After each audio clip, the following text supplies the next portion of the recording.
ये कहानी सिर्फ एक अमीर आदमी की नहीं है। नहीं, हमारे लिए ये कहानी है कि कैसे एक बाहरी इंसान, जिसकी दुनिया दौलत और बिजनेस की थी, वो हमारे भूले बिसरे गांव की आत्मा बन गया। ये हर्ष के उस बदलाव की कहानी है जो हमने अपनी आंखों से देखा। ये जो आवाज आप सुन रहे हैं, ये एक रक्षक की है। एक ऐसे इंसान की जो अपने लोगों के लिए किसी भी हद तक जा सकता था। पर मजे की बात यह है कि वो हमेशा से ऐसा नहीं था। तो सवाल ये है कि वो यहाँ तक पहुंचा कैसे? कहानी की शुरुआत में हर्ष माने मशहूर उद्योगपति रविकांत का बेटा, उसकी दुनिया बोर्ड मीटिंग्स, बिजनेस डील्स, एक ऐसी जिंदगी जिसे वो खुद बोरिंग कहता था। मतलब वो सबसे कटा-कटा सा रहता था, जैसे उसे किसी चीज से कोई फर्क ही नहीं पड़ता। पर उसके अंदर ना एक अजीब सी कश्मकश चल रही थी। एक तरफ तो वो अपनी अमीरी से परेशान था, पर दूसरी तरफ कहीं अंदर एक जिम्मेदार इंसान भी छिपा था।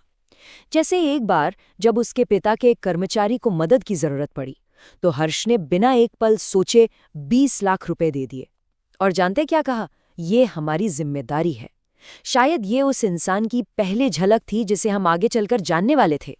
कहते हैं ना, हर बड़े बदलाव के पीछे एक छोटी सी चिंगारी होती है। हर्ष के लिए भी वो चिंगारी एक आम सी बातचीत थी, एक इनकार, जिसने उसे वो रास्ता दिखाया जिस पर वो कभी चला ही नहीं था। ये शब्द थे चारू के, हमारे ही गांव की एक लड़की। और इन शब्दों ने ना हर्ष को जैसे आईना दिखा दिया। उसे पहली बार ये एहसास हुआ कि इस करोड़ों की दौलत के पीछे उसने अपनी असल पहचान, अपना गांव, हमारा गांव, उसे ही भुला दिया था। और बस यही एक सवाल उसके दिमाग में घर कर गया। उसे ये बात समझ आ गई कि अब उसे अपने पिता से मिली पहचान से बाहर निकलना होगा और अपनी पहचान खुद बनानी होगी, खुद कमानी होगी। तो इसी सवाल का जवाब ढूंढने हर्ष देवरकोंडा पहुंचा। लेकिन वो एक अमीर वारिस की तरह नहीं आया। नहीं, वो एक आम रिसर्चर बनकर आया, जो उस जगह को समझना चाहता था जहां उसकी जड़ें थीं। वो चुपचाप आया, अपनी असलियत छिपाकर। देवरकोंडा में उसने हमारी असली दुनिया देखी, जो उसकी आरामदायक जिंदगी से कोसों दूर थी। हमारा टूटा फूटा स्कूल, गांव पर राज करते गुंडों का आतंक और ऐसे परिवार जो उम्मीद छोड़कर शहर भाग रहे थे। और यहीं उसे पता चला कि 25 साल पहले उसके अपने पिता को भी इसी गांव से निकाल दिया गया था। अब तक वो सिर्फ देख रहा था, हालात को समझ रहा था। लेकिन एक पल ऐसा आया जब सिर्फ देखना काफी नहीं था। हर्ष ने एक फैसला किया, एक ऐसा फैसला जिसने सिर्फ उसकी नहीं बल्कि हम सबकी, पूरे गांव की किस्मत बदल दी।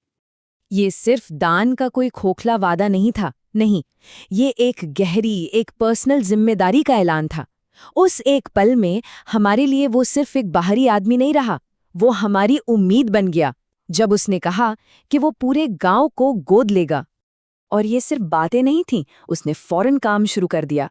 अपने पैसों से हमारे बच्चों के लिए एक नया स्कूल बनवाया, सड़कों का प्लान बनाया और गांव को बर्बाद कर रहे शराब माफिया और गुंडों से सीधी टक्कर ले ली। अब उसका बदलना पूरा हो रहा था। वो सिर्फ एक मददगार या दानदाता नहीं, बल्कि हमारा रक्षक बन रहा था। एक ऐसा रक्षक जो हमारे लिए हिंसा का जवाब हिंसा से देने के लिए भी तैयार था।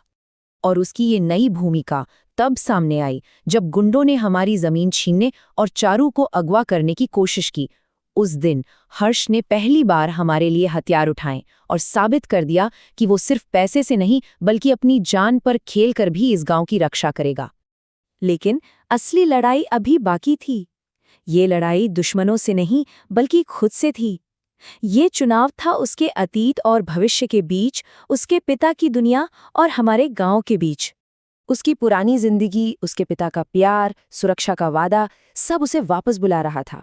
ये एक बहुत ही मुश्किल पल था जब उसके पिता ने हम गांव वालों से अपने बेटे को वापस लौटाने की भीख मांगी। और यही था वो पल, सच्चाई का पल। उसने अपनी विरासत में मिली पहचान को पूरी तरह ठुकरा दिया और उस पहचान को गले लगाया जो उसने देवरकोंडा के बेटे के तौर पर कमाई थी। तो इस तरह उसका ये सफर पूरा हुआ। उसने खुशी और परिवार की एक नई परिभाषा लिखी, एक ऐसी परिभाषा जो दौलत से नहीं बल्कि एक दूसरे के सुख दुख में साथ खड़े रहने से मिलती है। तो अंत में हर्ष की ये कहानी हम सबके लिए एक सवाल छोड़ जाती है। हमारा असली मकसद क्या है? वो जो हमें विरासत में मिलता है या वो जिसे हम खुद बनाने का फैसला करते हैं?